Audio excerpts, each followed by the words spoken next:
Shouldn't put money in a house, you should put money in your brand. You should put money in the marketing. You should promote yourself, not put money where you and the kids live. Why is that a mistake? Because it's dead money. A house can't make you money. The only reason people think a house makes them money is they're comparing it to, if I rent, that costs me money. If you need to go to a hospital, you don't buy the hospital, you rent a bed to get out of there as fast as you can. You go on a trip, you go to America and you want to go to Disneyland, you don't buy the hotel, you rent a room. Nobody thinks poorly of that. Yeah, I'm gonna go there, use the place and get out. That's what you should be doing with your living. Find a place where you can rent, pay rent monthly. Don't own the house. And take all the money that you would have put in that house purchase, down payment, extra money, fixing it up. Use all that money to improve your business. And yourself. And yourself so that you can get more money.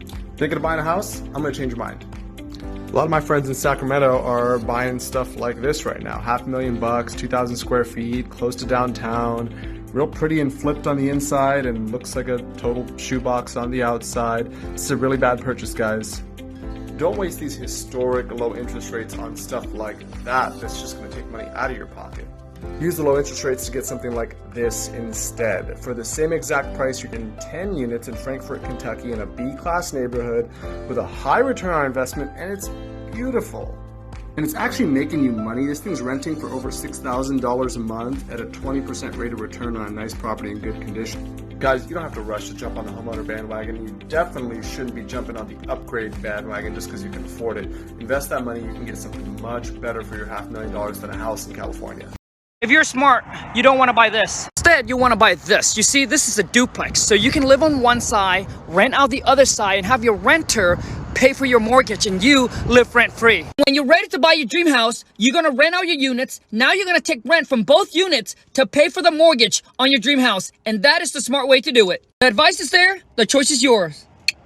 Gary Vee said don't buy real estate. Okay, maybe he didn't necessarily say that.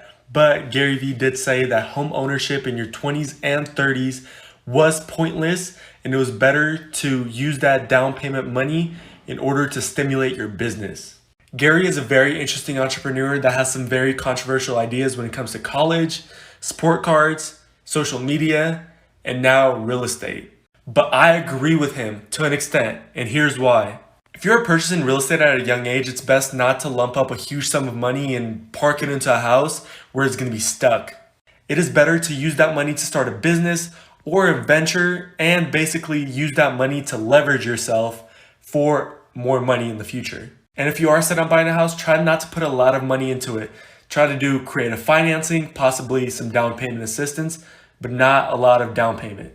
Like, follow, and share for more real estate. I'm rich. I'm about to buy a house in cash. You know, you really shouldn't do that. I don't want to pay interest to the bank. Having a mortgage is one of the cheapest ways to get money. If you borrow at 3%, that's less than last month's inflation numbers at 5%. And what should I do with all this extra cash? Take all that cash and buy a second property as a rental property. Or you can invest that money into the stock market. The S&P 500 has averaged anywhere from 8 to 10% for the last 10 years. I can't believe I just got all this advice for free. How do I learn more? It's really easy. You follow Sam. Hey Simon, did you know that buying a house is one of the best investments you can make? I don't agree, Mark. Getting a mortgage means you have those fixed monthly costs. Oh, I see, but I'm buying a duplex. Oh, you're talking about this house hacking idea. I like this idea a lot. Yeah, so I'll rent out half the house and live in the other side rent-free. In that case, I actually think this idea could work. Exactly, and that's why you should follow us both for more money tips.